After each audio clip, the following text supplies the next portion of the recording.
Welcome into another episode of the Young Entrepreneurs Network podcast. Today's guest is something we've never actually had on before in terms of business-wise. There's been a good couple of episodes. I've been Ben a couple of weeks back as well. He had a very unique business that we'd never really had on the podcast before.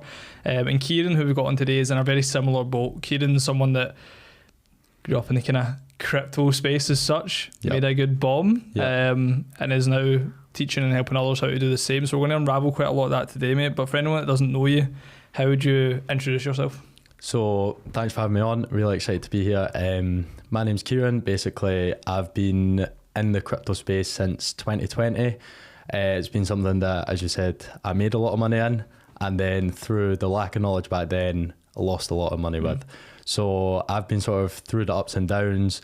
It's now got to the stage that I've taught myself. I've been on other courses to learn about it for myself. I got to the stage that I sort of naturally fell into the teaching other people about it. So that's sort of the stage we're at now. And it's just basically started the business last October, it would have been. No idea what I was doing. Just was like, I'm going to give this a go. And it's just basically evolved since then. And how many members are you at just now with the kind of? So we run a premium side and a free side. Basically, I run it through Discord. And on the premium side, we've got 40 paying members and we've got over 200 now in the free side. So. And what's the kind of this difference in value that you're offering to the paid and the free? So our premium members, they receive basically a daily update every single day. It might be a piece about the news, it might be about mindset, might be about how to detach your emotions from your portfolio, which is something that we're huge on. They get their video content. You have 2-3 pieces a week of video content in comparison to the free members, where they'll maybe get 2-3 updates a week, sort of a sneak of what the premium members are doing, but they won't get obviously the full service. They don't get the access to ask myself any questions that they'd have. Yeah, which makes a lot of sense, mate. And I'm curious because in terms of when I was growing up, it's funny, I touched on this yesterday. I think everyone's been scammed with some sort of Forex trader, some sort of crypto, something of that nature.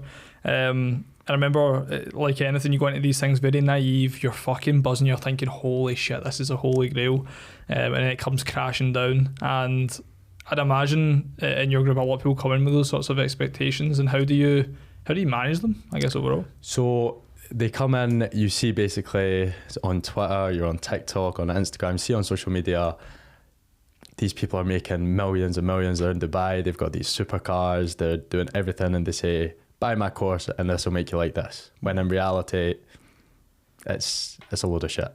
So they basically get paid when people sign up. They have huge companies that sponsor them, and these companies will pay people for sign-ups they get, so they'll try to sell you the dream and entice you in. But the difference is we try and do it very realistic. We tell people when they come in, listen, you're not going to change your life off an $100 investment, which it might suck to hear, but it's the truth. 1 out of maybe 1,000 people will make money off $100, will make huge money, and the rest have to educate, they have to build up their portfolio, they have to accumulate, and we try and make it as realistic as possible. We say, from this point in the cycle, this is the expectation you should have of how much you can make. If you want to be riskier, be aware that you can lose it all. You can lose it so quickly in crypto. 100%, mate. I think you've touched on something important, because it was what I got exposed to when kind of dabbling in like the Forex space when I was like 19, 20. Got exposed to a guy's name was Harrison Newman. Anyone that gets messaged by Harrison Newman, by the way, fuck that guy, bro. Get him the fuck. Doubt he's still cutting about, because it's literally just like he had I think majority of them, they'll have contracts with brokerages of some sort. And it's either one of two ways. It's either they get a percentage of every single trade that you make, basically like from the brokers, or they just get paid a flat 500 quid for every sign up. And I didn't know this until obviously I'd signed up, been scammed, and then I met Sam Kavanagh, who runs like a Forex trading kind of consultancy company, and he's real from meeting him and stuff like that, and he broke down to me the kind of brokerages and the kind of contracts that they actually have in place, and it's fucking mad, mate, because people are thinking about 500 quid per sign up. If they've got 20, I remember this guy had 25,000-30,000 followers, up in the stories every single day, making all this dough, just all that shit, mate. They just sell you the dream. Yeah, that's what it is. It's fucking mad. But in terms of when you're thinking about your side of things, what I'm curious about is ups and downs is something that everyone experiences, especially from a trading perspective. How have you educated yourself, obviously through the courses and stuff, at such a young age, to detach yourself from that kind of money? So, well, we'll start off with how I first got involved. So it was 2020. Basically, my background, I was football coaching. So I left school after when I was 16, went straight to college, and it was basically football coaching. I loved doing it. I was coaching already. I took a couple of teams. I'd sort of stopped playing to focus on the coaching as well. Was loving college, met a few really good people there, still in contact with. And then got to March 2020, obviously pandemic hit, got shut down, can't really do a football coaching course from your bedroom. So college was sort of postponed. It was March and April 2020, it was wake up maybe 2-3 in the afternoon, sit, play on the PlayStation until 6 o'clock the next morning, until you hear the birds outside and you're like, oh, shit, it's probably time to go to bed. 5-6 weeks of doing that, and I was like, right, I need to get a job here. I need to get a bit of a grip of myself. So just local Morrisons down the road, got a job in there. Was basically just picking up as many hours as possible. Obviously COVID, living at home, no expenses. My only expense was my meal deal every day. Yeah. And I met a guy there who I'm now good pals with, Ryan. And through that, Ryan, he came in, basically it must have been May 2020. So I've been working there 3-4 weeks. And he said, look at this thing I've made online. Like, I've made a couple £100 buying this thing called crypto. I was like, was saving up some money. I was like, where could I put this? So after that, put in £150 into, I downloaded the app crypto.com. It's basically a very basic exchange to use. I'd recommend it's a good exchange to use. I knew nothing about that back then. And doing that, I made £150, so I doubled my money within about a week. And what I did is I just went on, and the first crypto I saw was one called Polkadot, and I just bought it. Didn't pay much attention. Ryan comes in a week later and he's like, have you seen how much your crypto's up? So I go on it, turns out I've doubled my money. I'm like, might put a little bit more money into it. So over the course of the next few months, basically I'd sort of saved up maybe 6-7 grand. Over the course of a few months, was working maybe 40-50 hours a week, no expenses. So I was just like, what am I going to do with this money? I know I don't want it set in my bank account, just losing value with inflation. So what am I going to do with it? And I ended up allocating £3,000 to crypto and £3,000 to stocks. So I was 18 at the time. Everyone's like, what are you doing with your money? Like, when you're that age, obviously £6,000-7,000 is quite a lot of money. But I knew I didn't want it in my bank account. So I got it out my bank. Maybe 4 or 5 months after that, my stocks were down at £2,000 and my crypto was up over £10,000. So I was like, right, I know exactly the one that I'm going to be sticking with here. So I took all the money out of my stocks. I'd been saving up more money, obviously, from just working. And I just started buying crypto. I didn't really think I needed to learn about it. I was like, I've invested £3,000-4,000 and I'm sitting over £10,000. I know exactly what I'm doing. People should be coming to me.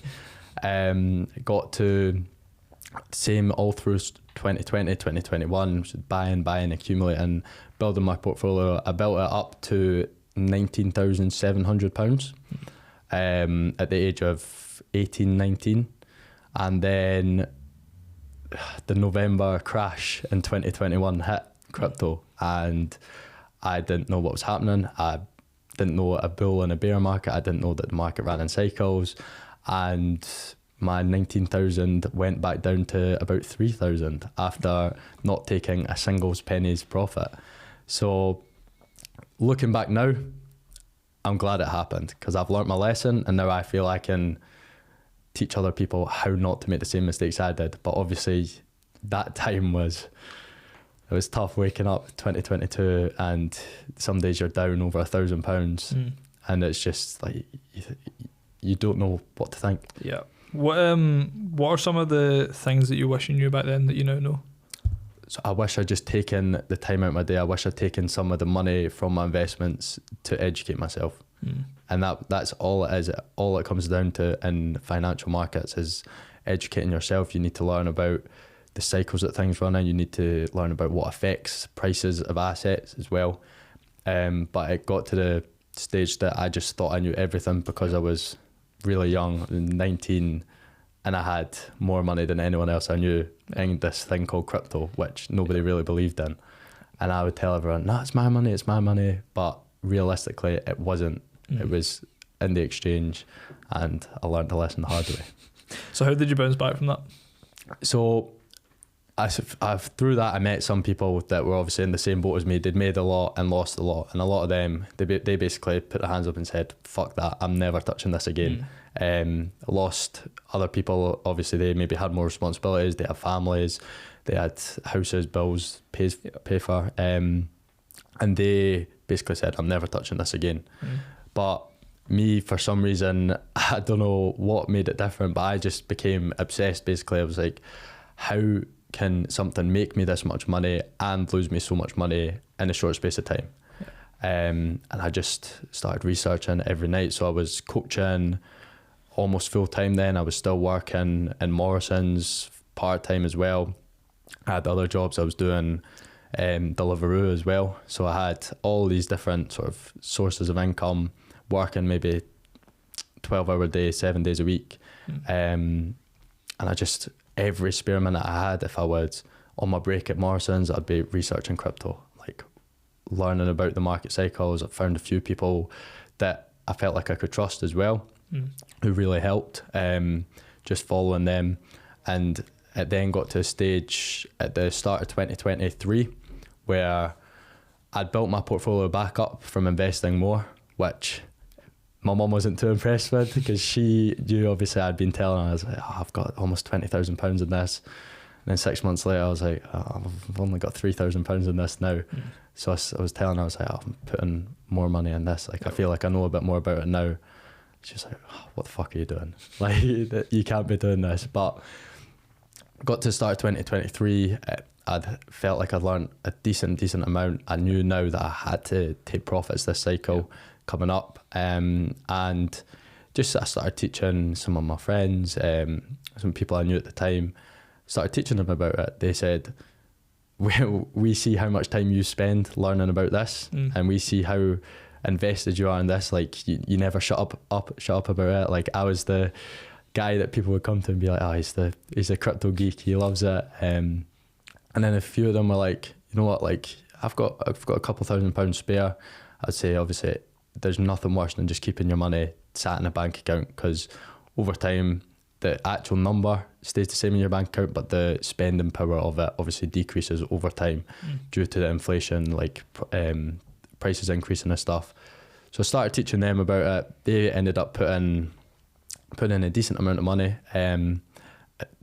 Most of them, I probably would say I doubled their money in the space of start of 2023 to middle of 2023 till summer. So that's when I sort of had the idea. I had the wee idea in my head. I was like, I could start teaching people about this. Didn't have any idea how to run a business, didn't have any idea about taxes, didn't have any idea how to get clients in the door, didn't have any idea about anything.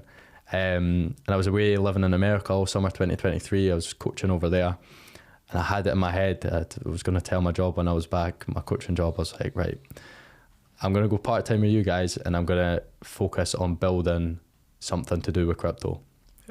And that's what I did. Came back, started it in autumn 2023, and never looked back since. Love it, man. I love it. One of the things that there's so many things I've noted down. You touched on like 5 or 6 things during that journey. One of the things I love is just like the willingness to 70 hours a week doing things that others, I can imagine a lot of other younger people similar to yourself being like, fuck that, I'm never doing Deliveroo, I'm not working in Morrisons, I'm not doing any of those things. Why were you different? What was the kind of thought process around it?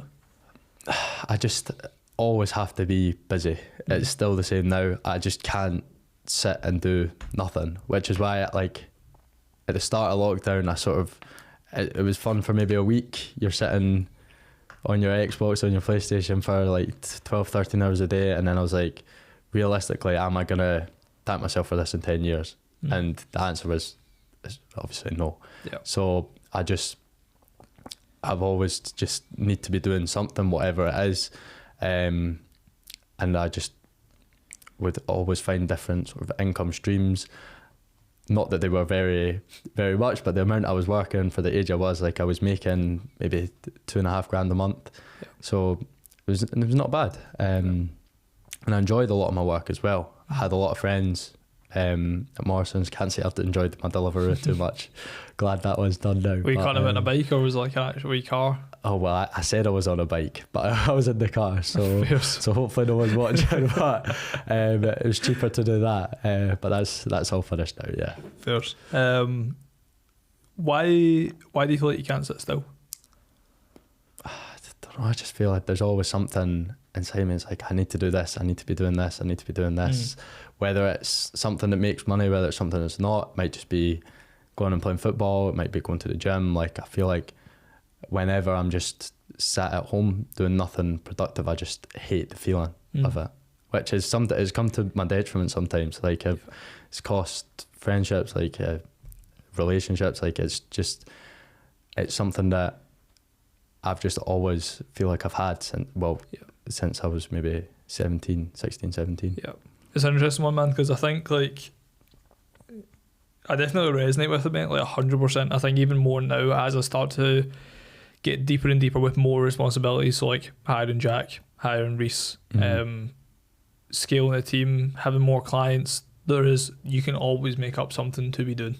And it's interesting because as I started to get exposed to more and more people that were taking time to really process and think through things on a higher level and actually create more leverage to taking the time to properly process things, I started thinking about ways of which I could do more of that, but it's always felt incredibly fucking uncomfortable.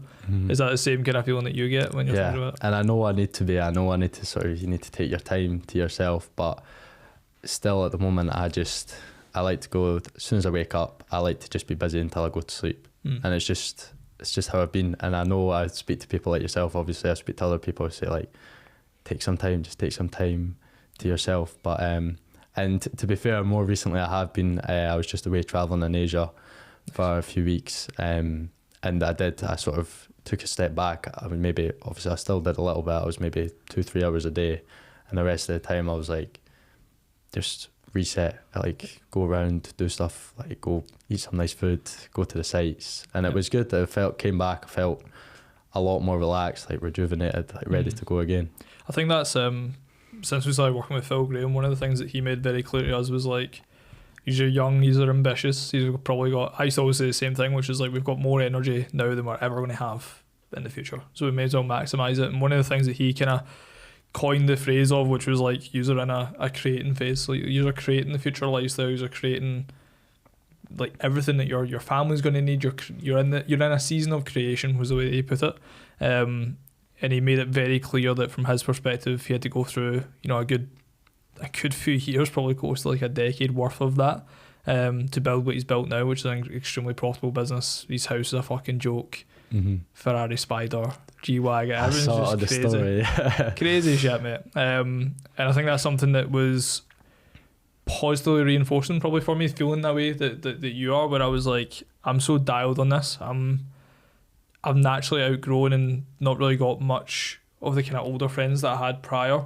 I maintain them by us having a little Discord channel, and I hop in whenever I'm free, which it could be, sometimes that's 3-4 times a week, sometimes that's 0 a month. And I have friends that respect and kind of, without sounding soppy, respect and love me for who I am, and they're not going to try and force me into fucking coming on and playing COD. Just like I hop on whenever I hop on. And I think the friends that you surround yourself with are super important from that aspect. And I also think like just being at peace with the fact that you're in that creation phase, but also understanding that you're not going to be in that forever. Yeah. Unless like I'm 21, I'm still not going to turn down a night out with my pals. Like I still enjoy it. Like if I feel I've got the time to, if I feel I've got stuff to, I'll still go out, enjoy a drink with them, like go to the pub, watch the football. It's something I'm trying to make a conscious decision. Like I do still need to be doing that, have the social side as well, because there was a sort of a phase where I was just doing nothing Friday, Saturday night, lock myself in my room, see how much work I can get done, and then I was like, I've not seen my closest pal for 2 months.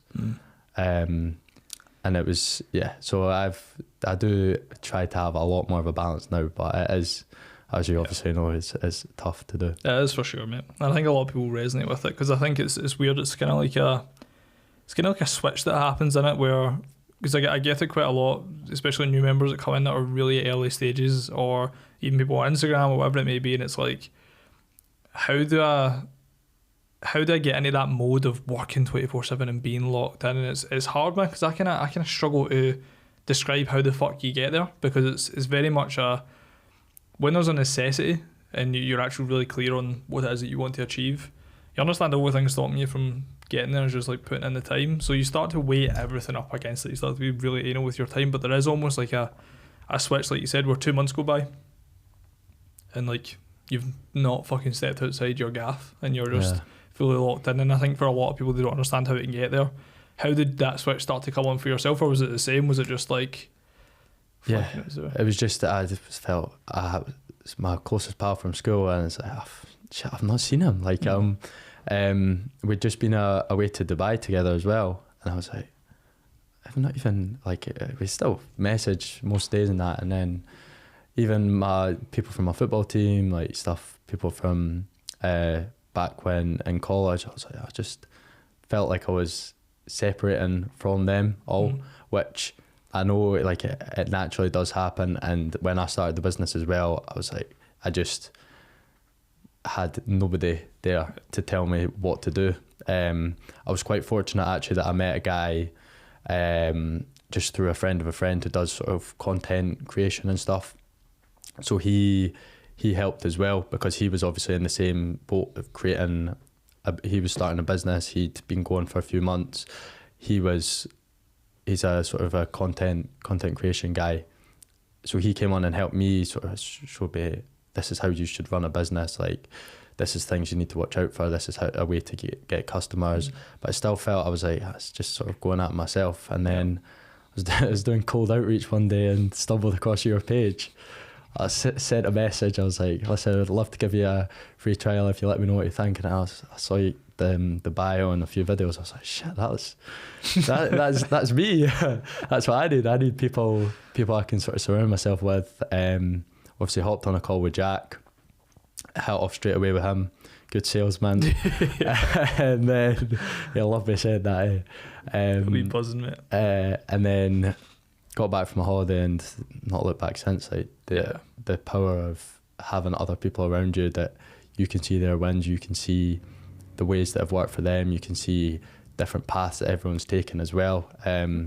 Not that anyone really sort of has a similar business model to me in there, but it's just having all these people that are really driven around you. It is a great place to be. I think it is a skill to be able to extract value even when your business model isn't like the norm as such. Like, I mean, majority of the businesses out there just now are like agencies, property investors, like whatever it may be. It's a lot of this kind of high risk, high reward, that you can make quite a lot of cash in a short space of time. Whereas what you're building is very much, I mean, I built a community myself, mate, so I know that you're building from the ground up on something that is kind of like the chicken and the egg. What comes first? How do you build a network? How do you build a community within a community? Yeah. How did you get around that question? So it was basically just free trials. Yeah. For all of my friends. So obviously I had my personal social medias and then I had the business social medias, and it was basically the first few months or a few weeks even, I was messaging everybody I knew that might be interested in crypto, that maybe mentioned it to me before, that I knew had sort of put a couple £100 in the last cycle. And it got to the stage that maybe I must have messaged the majority of my followers that I knew might have an interest. Got quite a good response rate, to be fair. A lot were like, I just have no money at the moment, so I don't want to do it. A lot were like, yeah, I'll take the free trial. And then after the free trial, because back then the value I was providing wasn't obviously at the same level, they were like, no, I'm not gonna. It was priced at £20 a month then.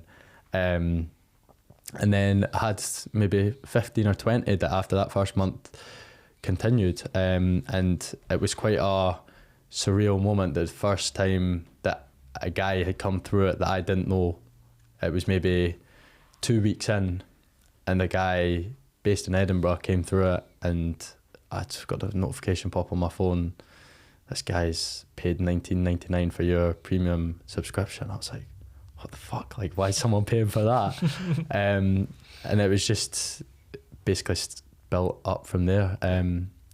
Had people come in, really enjoy the service. Had people in from all over the world now, in Australia, Sweden, Slovakia, a couple in the States as well, Thailand as well, who I actually through that met up with when I was there. Mad.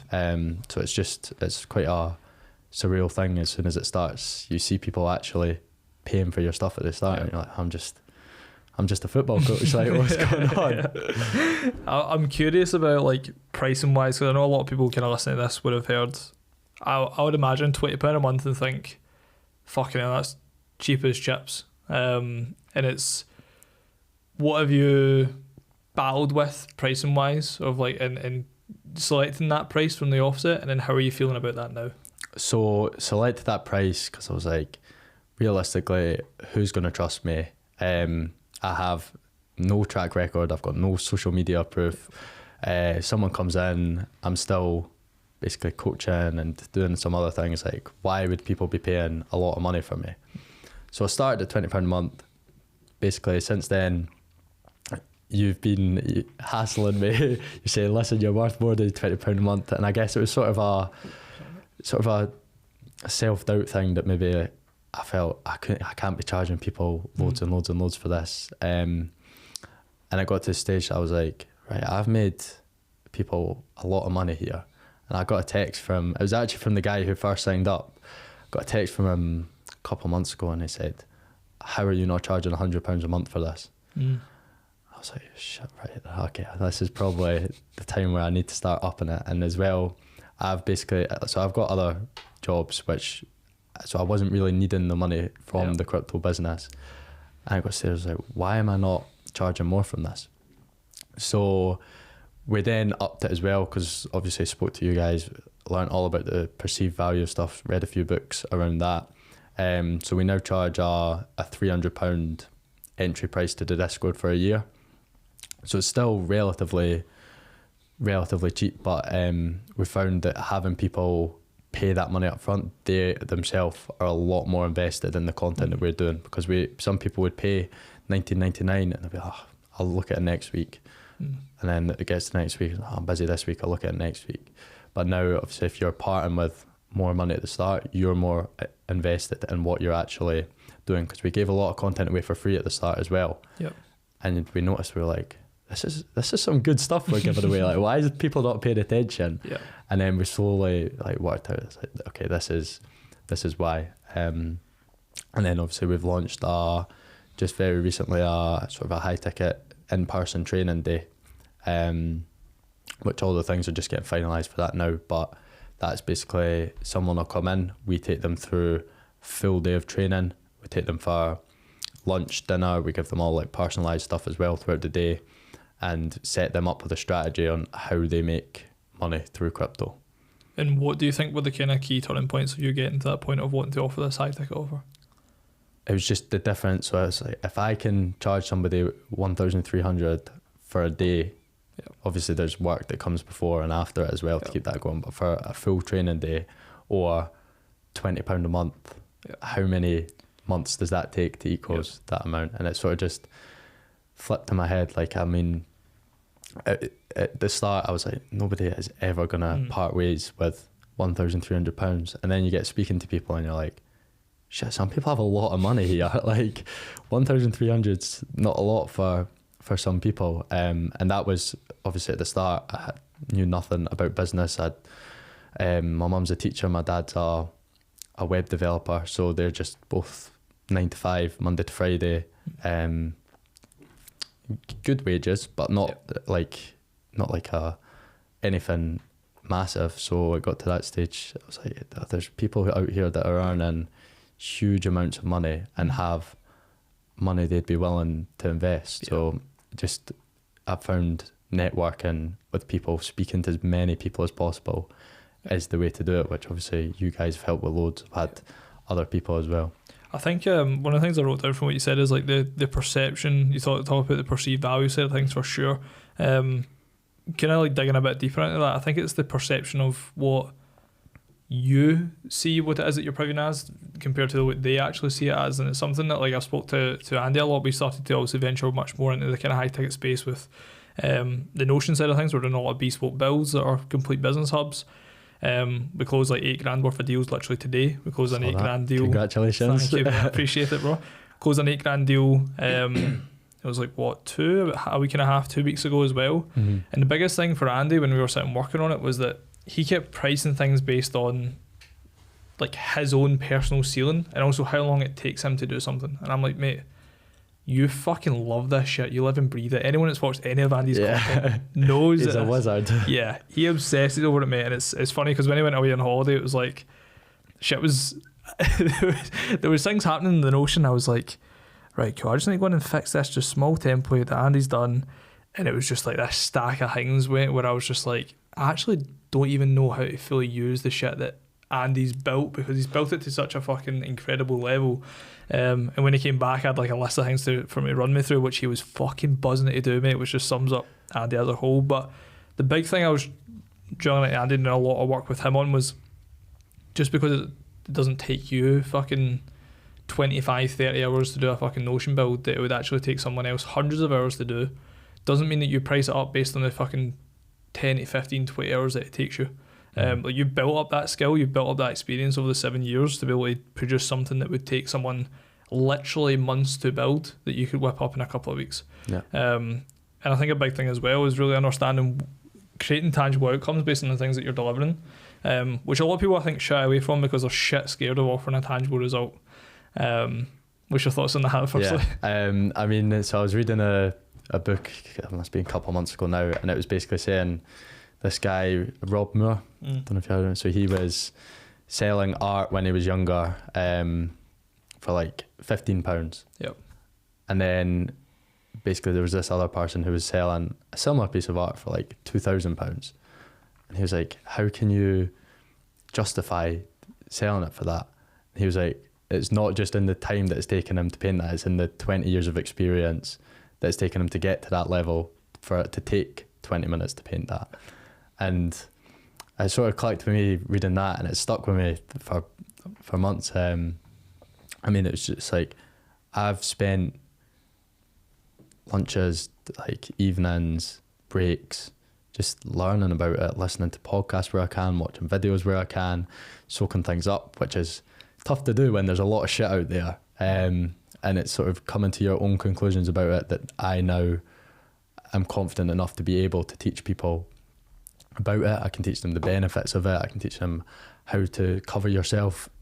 So I think that was what stuck with me. That was the point where I was like, right, I know what I'm doing. People are always coming to me and asking, and it was just sort of fell into place, really. 100%, mate. Joe was fucking mad about that, Rob Moore.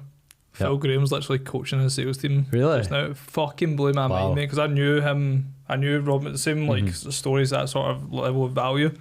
And after we'd been at his house, mate, put up on his fucking story that he was flying to London to teach his sales team, and I was like, mate, that is the most mind-boggling shit on this planet, because I've been exposed to the exact same thing. One of the things I'm really curious just to dig a little bit more deeper in is, I'm curious to get your perspective on, see, when a client's came to us, right, and they've been to, we spoke about this before, if someone's been to a BNI event or someone's been to other networking events of some sort and they're perceiving what Young and Lazy is as just a network, that sale is so easy due to the pain that they've already experienced, but also due to what they've seen and experienced already. And I'm curious because you kind of mentioned before the kind of psychology of some of your friends. Some of them, after losing a lot of money, just went boom, never touching this again. And yourself and a couple of others were like, we're going to dig deeper on this. From like a selling perspective, from a kind of client-based perspective, have you found your best clients have been the ones that have experienced some sort of pain prior where they've lost a good bit of money, or have no experience? So I found what I've basically done is, because starting off it was just my friends that didn't really know much about it. So it was coming in from a beginner, taking them from A to Z. This is how you make money. This could go down a hill as well if you invest in the wrong things. Yep. I mean, you get all these meme coins I'm sure you've seen online that just, yeah, we'll get started on them later. But that's what I've found is where I've been starting, well, that's where I did start taking people from beginner to more experienced. And then, but I have also had quite a few people more recently come in that just feel like they need a community of people around them because they're doing this themselves. I guess it's the same as in business. You're doing it yourself and you feel like you need to speak to other people about it. Yeah. And it got to the stage that they were coming to me and they're being like, asking me all these questions. I'm like, listen, I've got a group here of people that all have the same goals as you, all are trying to make money through this, all are trying to improve their lifestyle from the money they make from it. Like, come in, and they have done, and they've enjoyed it. I've had nothing but good feedback from them about it. It's amazing, mate. It's amazing. One of the things I'm curious about is the kind of like the business knowledge you picked up from actually running the kind of community offering, like overall. Because what we started to notice, obviously, I guess different for us because it's businesses we're working on, but we started to realise our knowledge compounding really heavily because we're at over 80 members now, and it's like having over 80 different clients that are doing like all different businesses at all different stages, being exposed to their challenges, being exposed to their solutions, being exposed to their ideas. It got to a stage where I'd literally heard what felt like everything at that kind of 0 to like 20k per month level because I spoke to so many clients. And I can imagine for yourself, we'll take the business knowledge out of it just now, but from a crypto perspective, how much has that accelerated your knowledge having all these people as well? Ridiculously. Yeah. I mean, now I thought I was very knowledgeable back in October when I started, and looking back now, I'm like, fucking hell, I knew nothing. I mean, having the sort of pressure of everybody relying on you to give them valuable and real information, it just accelerates everything. You need to be on your game, basically, picking things up. You need to be putting out good stories or good news pieces, good market updates as well, because people can be on your back if you're going to call something. And they'll look back and they'll be like, that's why I sort of don't like giving your price predictions, because people will look back and be like, you said it was going to hit this price and it didn't hit this price. I'm like, well, I can't predict the future. Like, you can make a good estimate, but you can't predict anything perfectly. But yeah, regarding the amount of knowledge that I picked up just from starting, it's been incredible. Like, I learned some things that I was like, how did I not know about this before? But it's just things that you need to pick up in order to start teaching other people about it. 100%, mate. I couldn't agree more. What are some of the things from like a business knowledge perspective that you've picked up from when you started to now? Just, you have to just keep constantly providing value, because if you're not, people turn off and they won't get interested in it, which I've found, to be fair, is harder in the crypto space as well, because when prices are up, when people are making money on their accounts, they're buzzing. They're speaking to you every day. They're sending you a message like, oh, this is the best thing ever. And then the last couple of months, there's not really been much price action and people are sort of slowing down. You're seeing it everywhere. Like, Twitter's not as active anymore. You don't see as many people making TikToks. We've not had as many people contacting us through the Instagram. And it's just,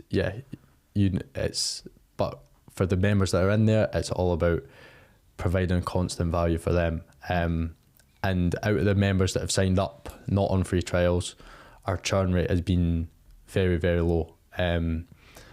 Just due to the fact that they're coming in and they're like, right, I'm glad I paid for this. He's taught me a lot. And there's other people in there that if I have any questions, I can just go in and ask them. And it's got to a stage now that because other people are so educated in there as well, somebody asks a question at 9 a.m. and I'm not on the Discord till 12, it could already been answered by just another member who they just want to help each other out. That we've all got the same goal. I love it, man. How do you provide constant value even when like the markets are down and stuff like that? So what we do is we record our market update every single week, regardless of what's happened in the market. And we'll say, so we look at different things called ETFs, which we can touch on in a bit. We look at basically the price of Bitcoin, because in the crypto markets, everything will follow the price of Bitcoin. So if Bitcoin's up, the whole market sentiment's up. If Bitcoin's down, the whole market sentiment's down. So we do a lot of work into Bitcoin if we think it's going to go up or down, things that depend on that. We do looking at what basically the big banks and institutions are doing. Have they had a lot of buys or a lot of sells? We do work on basically different news stories as well that are coming out that would affect the markets, different big market events. We just had one called the Bitcoin halving, which basically the supply of Bitcoins into circulation has now halved every day. So before April, 900 new Bitcoin came into circulation, and now 450 approximately come into circulation every day. So a lot of people thought that was going to be an instant uptrend in the market, and it wasn't. It was the opposite. Which we had said, when so many people expect one thing to happen, the other thing in the market often happens, because you get these really, really high up people that basically control the markets, because we're nothing to them. Like, you might have a couple 100,000 in it, but in comparison to these market makers, they're called, it is nothing. So yeah, that was a big event that happened recently. So we've been sort of keeping on top of that and the supply shock in the market and stuff. That was one of the biggest things when I was learning to trade Forex. I think one of my biggest kind of learnings from it was understanding that I am just this tiny little pawn. Yep. And there's these kings and queens that are trading with literally like billions, and you're just, whether it's 1,000, whether it's a couple 100,000, whether it's a fucking mil, you're still like just this little pawn. Nothing, yeah. Which is fucked. So you've got the largest institution in the world, BlackRock. They've got $10 trillion of assets under management.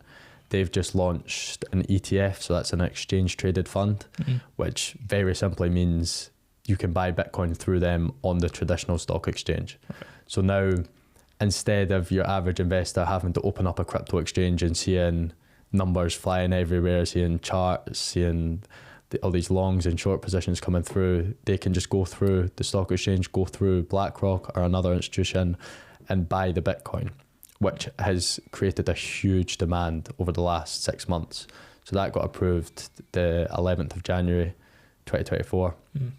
And since then, it's basically been, Bitcoin went from 40,000 up to 73,000. And so that, I mean, that's one of the largest assets in the world now. It's got over $1 trillion, about $1.5 trillion in it. Like, it's ridiculous the amount of money that has been and will continue to be brought into it. So I guess like someone that has no idea about this side of things, what would be the reason for buying Bitcoin? Like, what would be the reason of buying into it? So there's a few different reasons. The reason that a lot of people would buy it through someone like that is for a store of value. So it's often referred to as a digital gold. As in, gold has a finite supply, so there's not an unlimited amount of gold, as does Bitcoin. So there'll only ever be 21 million Bitcoin in existence. And that will come through this halving procedure, which is basically built into to Bitcoin, that every 4 years, the amount of new Bitcoin produced halves. Yeah. So by the year 2140, all Bitcoin will be in circulation. So still got a wee bit to go, but because there's a finite supply, unlike fiat currency, so your pounds and dollars, basically they can just print as much money as they want, which devalues the currency. And on the opposite side of it, Bitcoin, because the supply over time is reducing, the value of it, as long as there's people wanting to hold it and believing in it, the value will then go up per Bitcoin. That makes sense. That makes a lot of sense, mate. One of the things I'm curious about that we've kind of brushed over a couple of different ways, which is one of the things that I definitely got exposed to when I dipped my toe in the kind of NFT VV space, where it was funny when VV was flying through the roof, which for context for anyone that didn't know or doesn't know what VV is, it was literally just an NFT platform that provided basically digital assets that were partnered with the likes of Disney, Coca-Cola, Marvel, fucking you name it, man. They pretty much had every fucking huge license, and everyone believed that it was going to be this next big thing. It was like you're going to be able to have this digital asset, have it on VR, have like the same way people collect any sort of like collectibles. It was going to be the same in a kind of digital format. And I'll never forget, mate, like the kind of delusional level of buyer psychology that I possessed, but also majority of the population possessed, which was that buyer psychology on this amazing high. There is no way that it can come down. Yeah. There is no way it can crash. There is no way. And it was just this stack of reasons of why not to. And I remember at one point my VV portfolio overall, now mind you, I'd put in less than $1,000. It was up at over 35k, just like in there. And having that delusional level of psychology and then seeing it crash down, and then at that bottom, it's funny because the way the psychology reverses, which is that you go from never believing that it can crash to never believing it can come back up.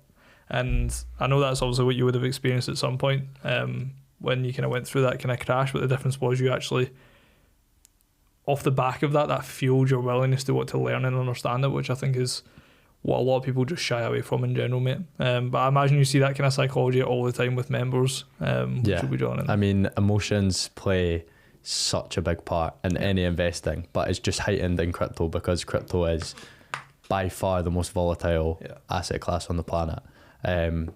Partly due to the fact it's so new, so it's only been around 14, 15 years.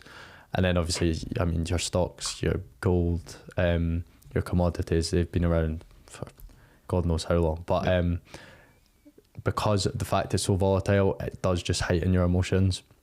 And when it's on its way up, you never want to sell because you're so deluded. You think this is going to go on forever.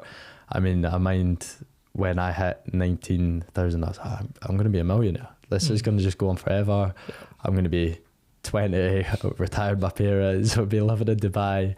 And then one day it just flips and you start seeing down. And you're like, oh no, I'm sure it'll recover. And then you start seeing down again. It's like, let's just be a quick dip. And then it keeps going down and you're like, shit, maybe I need to take my money out here. And the difference there is you've only got half the amount of money compared to when it was at the top. So it is a hard thing to do, but we do hugely encourage when you buy an asset, you set targets for it. And when it hits that target, non-negotiable, you take it out.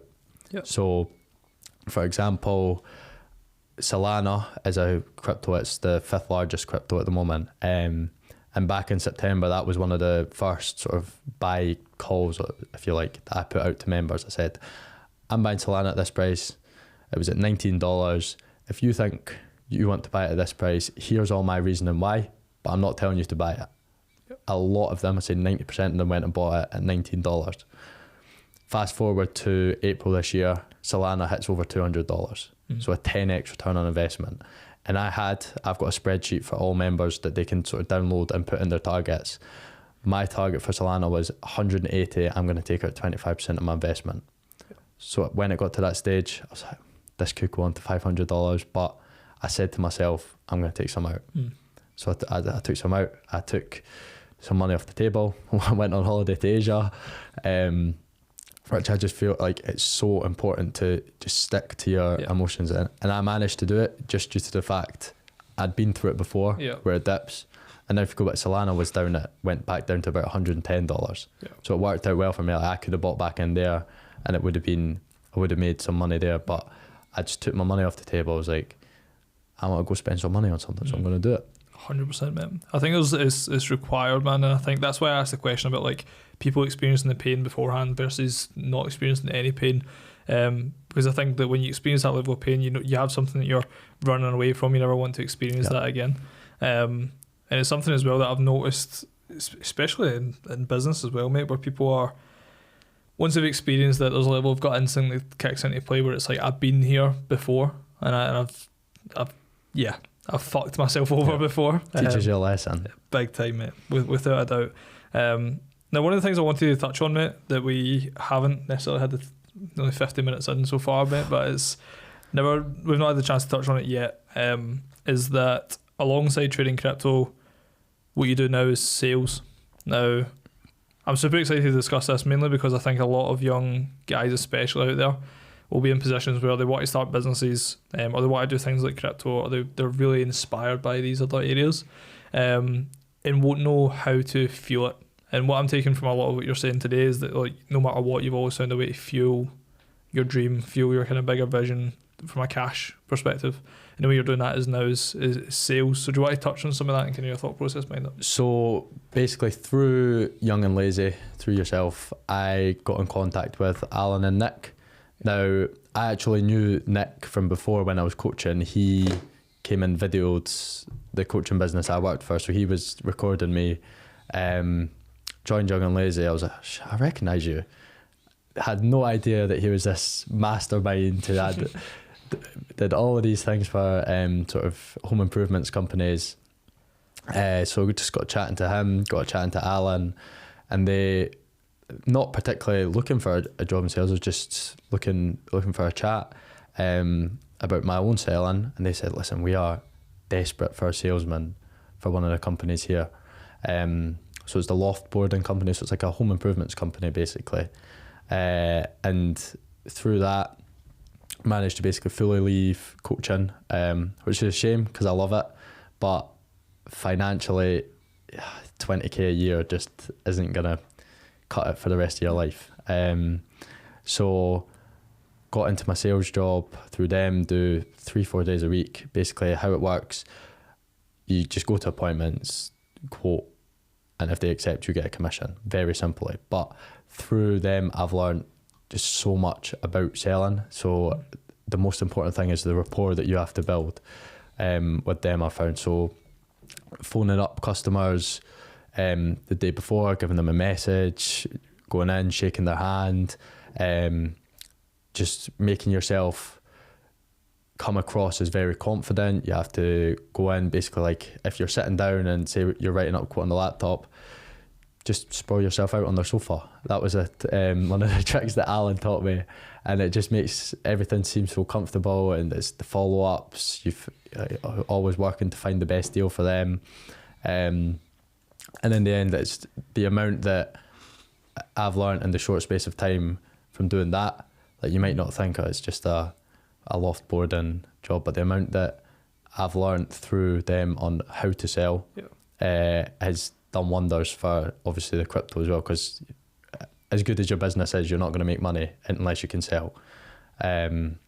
So having both of them, they sort of found to go hand in hand with each other. So it's a nice balance at the moment. 100%, mate. I think, like, obviously I know, like, routine wise, like, how many days are you doing, like, just now selling, and like what are those schedules like, and then how often are you working on the business? So at the moment I'd probably do 4 days a week, 8 till 2, 8 till 3 selling, and then obviously you've got all the follow-ups you have to do, which you can just do from home, do it from anywhere, and then working on the business is basically when I get home, say 4 till 9.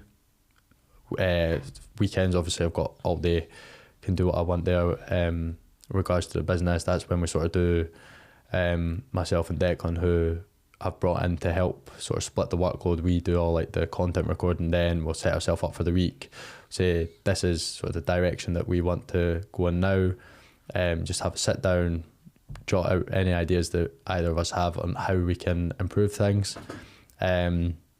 But one thing that I always make sure I do every day is just get some form of exercise in. Majority of the time as well, it's just playing fives. I mean, you know yourself, I love a game of fives, 5, 7s, or playing as well. Like, I don't want to get to the stage where I can't commit to playing football or going to the gym or something, just because I'm so like tied down. It's just such a release. Yeah. You can just forget about any shit you've got going on, and you can just go and play some five-a-side. Like, there's nothing better.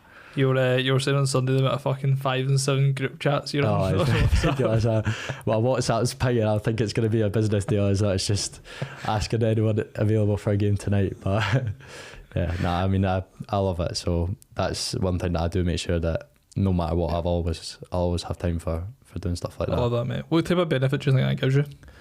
It just gives you, like, on the social side, you're playing with people. Obviously, it's the competition, like, nothing better than winning. I just love even just a fun game of fives. Just the competition side there, just the sociable side, the exercise. It just feels like such a release after you've done it. Like, obviously, we're all busy throughout the day. Like, I mean, you're getting up at ridiculous times of the morning. I'm not quite at that stage yet, but it just sort of, it's a nice end to the day, I find, normally, and you can just relax, and then that's you. I think the the 7-a-side tournament we put on Sunday definitely kind of positively reinforced for me a lot of the same thoughts that you're just expressing just now, which is that I've definitely neglected a lot of that. I mean, I've not played a competitive game of, like, a proper competitive where a really high standard since I was like 18, 19.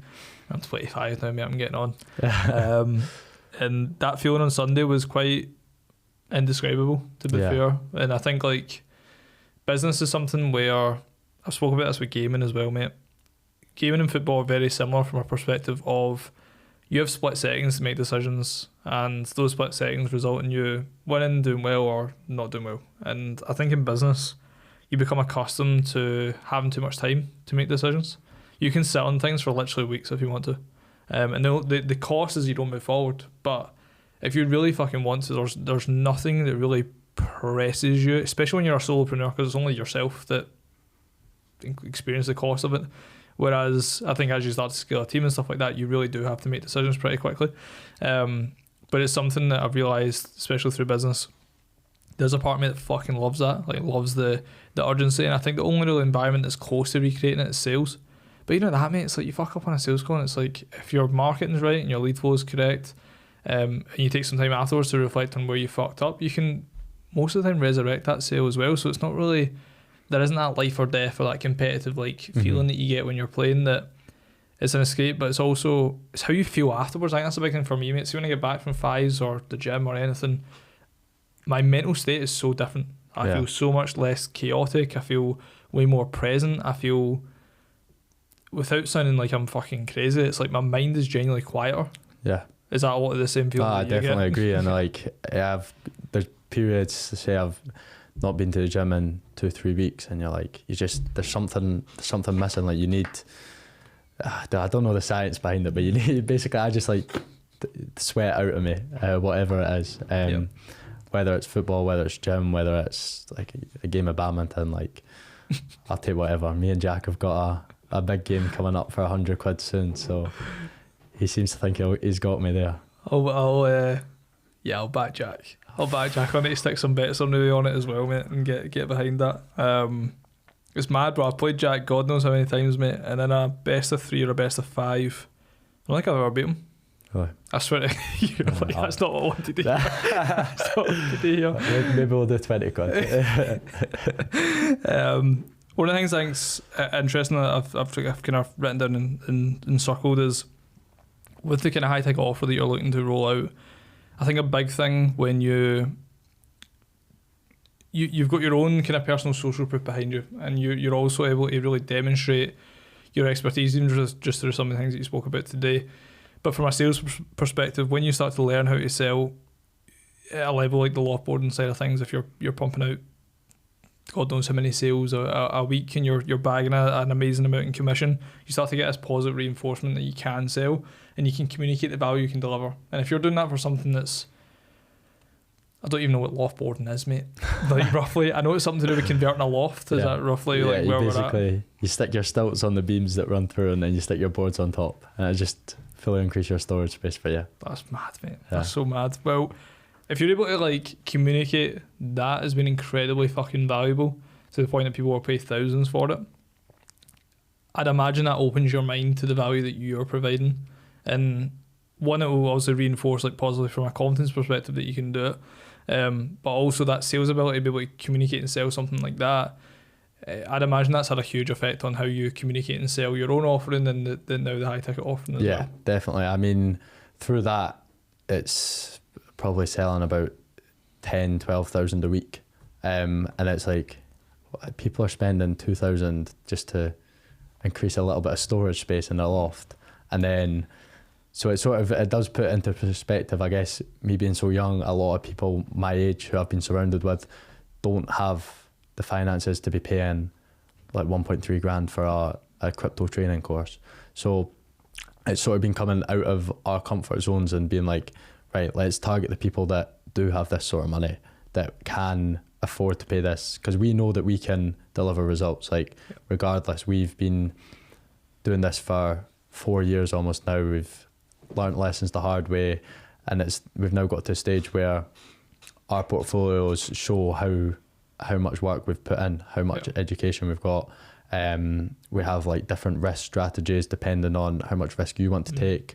So that is something that the sales has really helped sort of just open my eyes to what is possible and what is sort of out there. I think like the risk management piece is fucking huge, man, because that's even just that you said that little kind of light bulb went off for me, where it's like when it comes to the trading side of things of any form, it's completely based on your risk tolerance. I even see it with like me and Andy being very different. Andy being more risk averse, maybe more risk seeking.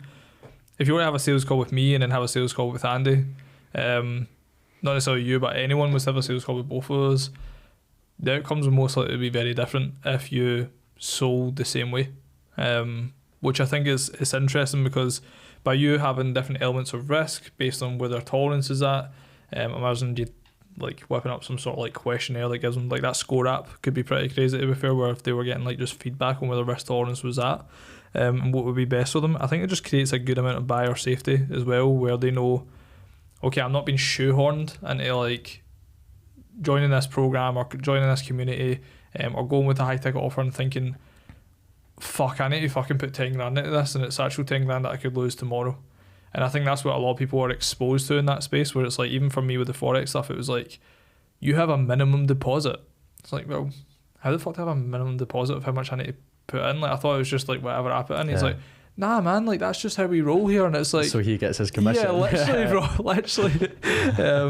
And it's fucked. And I think that is a huge point on your end, mate, that you've touched on there, that I think creates a lot of buyer safety, because they're able to operate to begin with within their own comfort zone until they start to generate trust and belief in yourself and then other people, and start to generate their own knowledge too. Yeah, so having your risk tolerance in crypto like is so important, because the amount of shit coins, the amount of meme coins out there that could lose you 99% of your money is massive. I mean, there's over 10,000 cryptos out there now, and what we recommend is invest anywhere between sort of like 7 to 14, so that you can keep on top of it. So trying to narrow it down to say we go in the middle, say we go 10.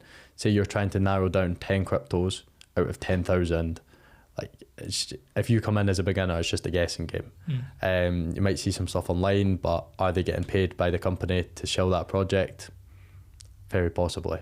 So actually, that's talking of that, I just had my first one of that a few weeks ago. I had a company ask me to shill their shitcoin for however much. I can't remember how much they were offering to do it, and I was just like, nah, like this is every single thing that is wrong with the crypto space. They're not making money through the coin, they're making money shilling it to their clients, their customers, who then lose all the money. What does shilling it mean by definition? So shilling it basically means saying, this is going to be the next big money maker in crypto, buy this now so that you don't miss out. And then they buy it, it doesn't go up, it drops right the way down, they lose their money, the person who did the shill-in makes the money, the developers of the project make the money, and it's just, I find that's everything that's wrong with the whole space at the moment. I think it's why there's not been huge adoption yet, is because you still have these issues in the space. So basically when people come in, we'll sit them down, be like, roughly how much are you looking to invest? Roughly what would your risk tolerance be? Do you want to be very high risk where you could lose it all but you could also become a millionaire? Or do you want to be more conservative and say, well, conservative in crypto is probably like 3 times in your money, which if you have 10 grand is still ridiculous, is the way that we put it across. Because there's money there to be made, but there's also serious amounts of money to be lost as well if you don't know what you're doing.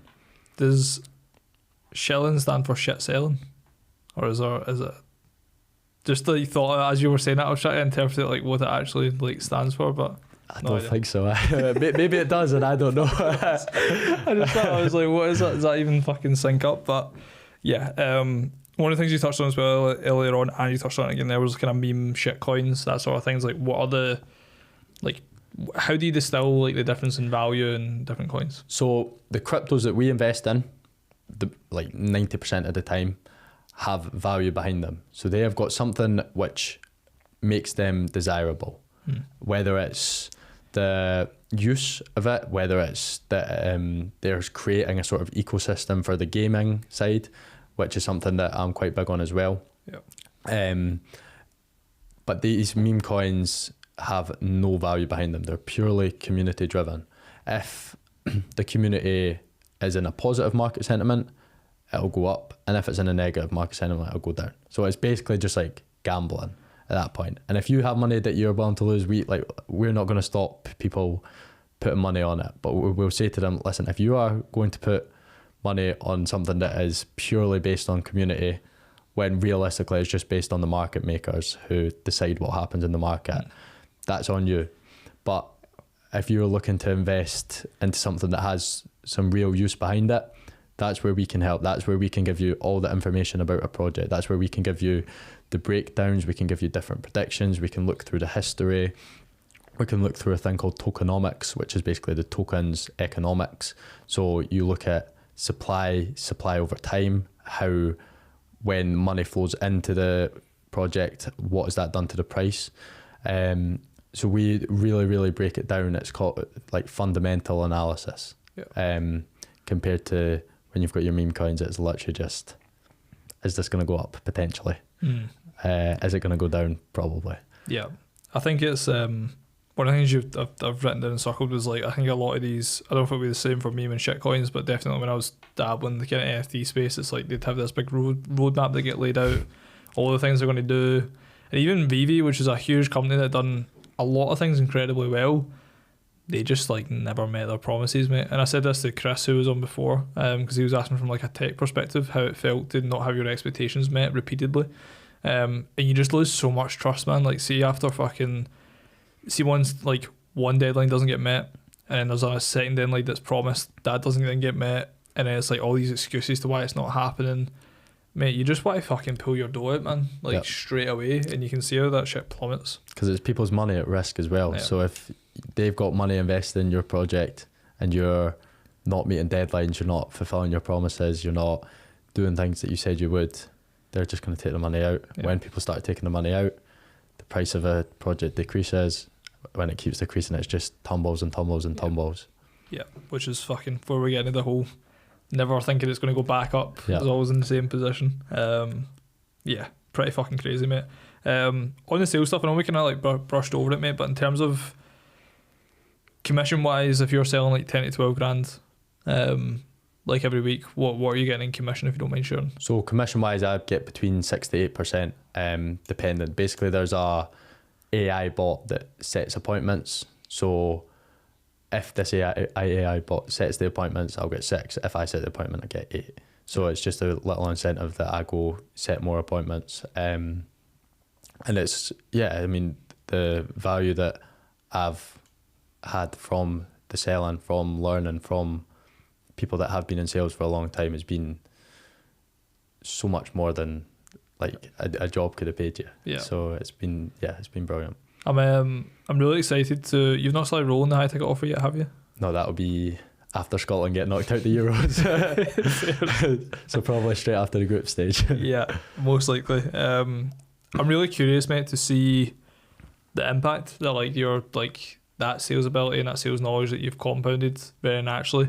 We have our first meeting on Friday for that, actually. And nice. we've not even fully launched it yet, so that's nuts. Yeah, we're pretty buzzing with that. I think it's like, see when you start to get positive reinforcement and getting one out there as well. See when you start to, something starts to generate demand even before it's really been put out to the market. That's been the same for Notion with us. Like, we've never actually put out anything saying that we can do a full business hub, a full system that manage your business through Notion.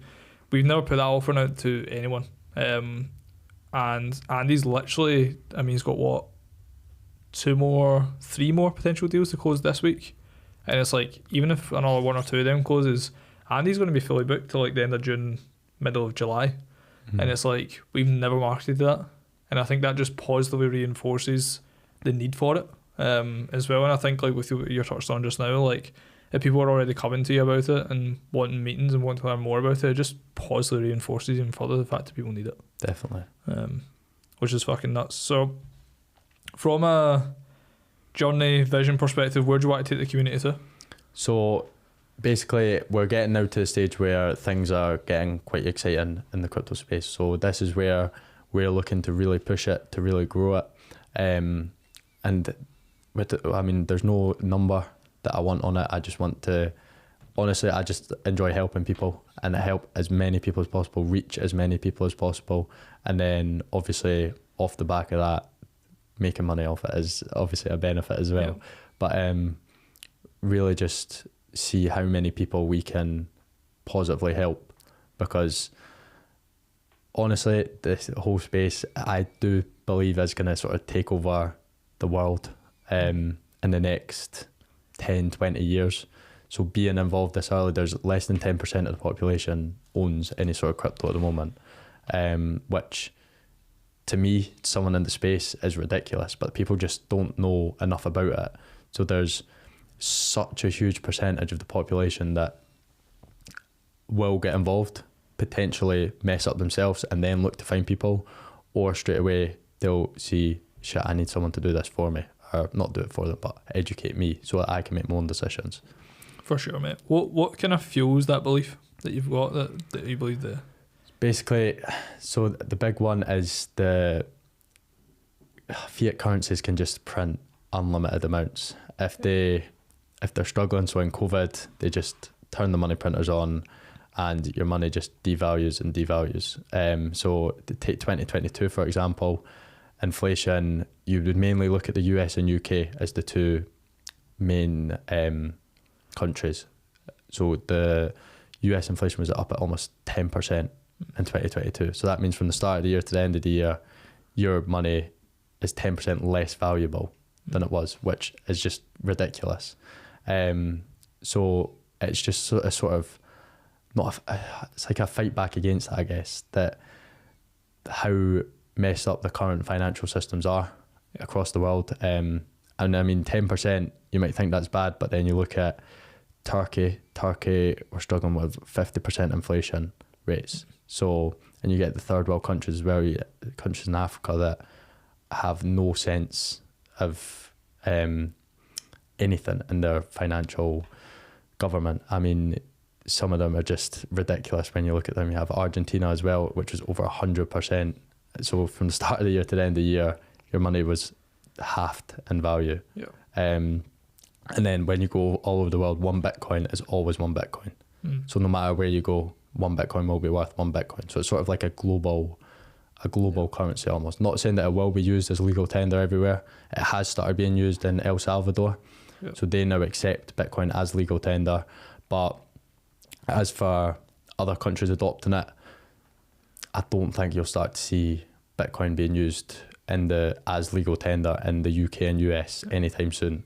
But as for global adoption, store of value, people using it as a investment, so it's sort of like the returns will always, or I believe they'll always outsize other returns in the coming years. Yeah.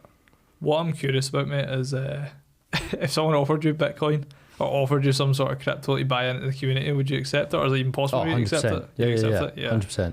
Yeah, definitely. We're actually looking into offering it to be cheaper to enter if you're paying crypto.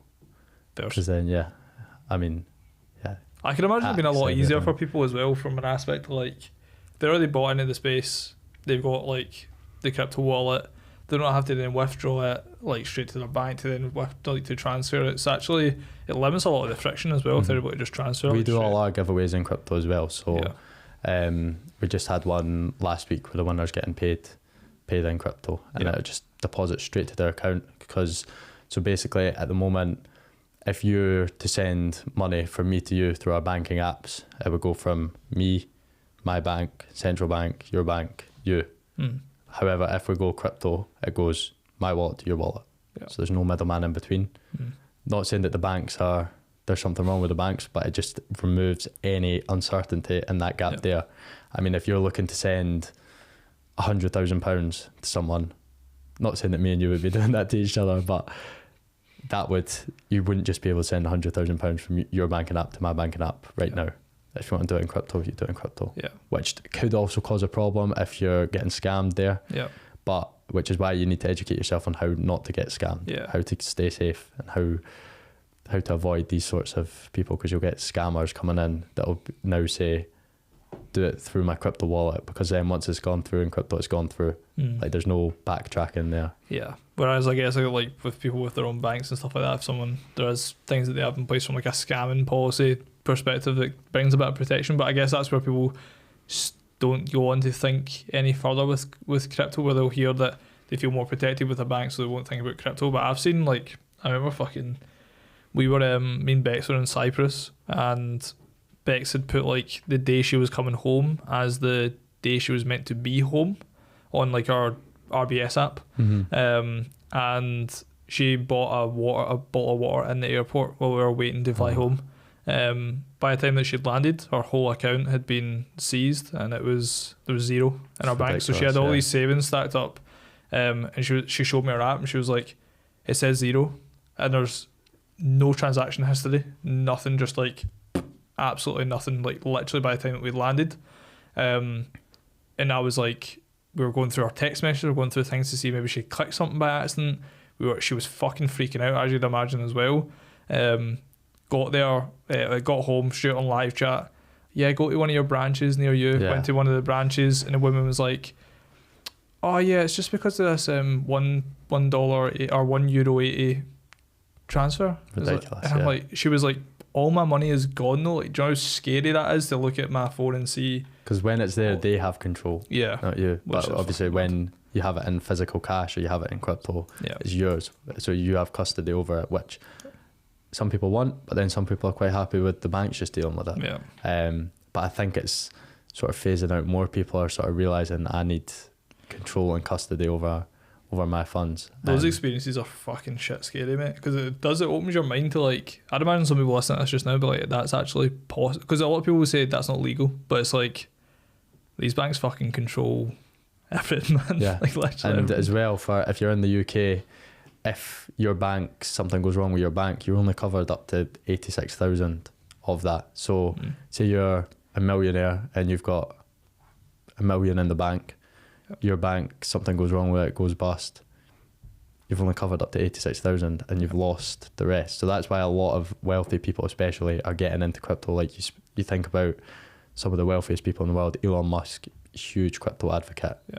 More for a meme coin, to be honest, but I mean, the majority of all really wealthy people are paying attention to crypto. They are hedging their bets with crypto. For sure, mate. We've been going for about an hour and 20, mate. So flies by, doesn't it?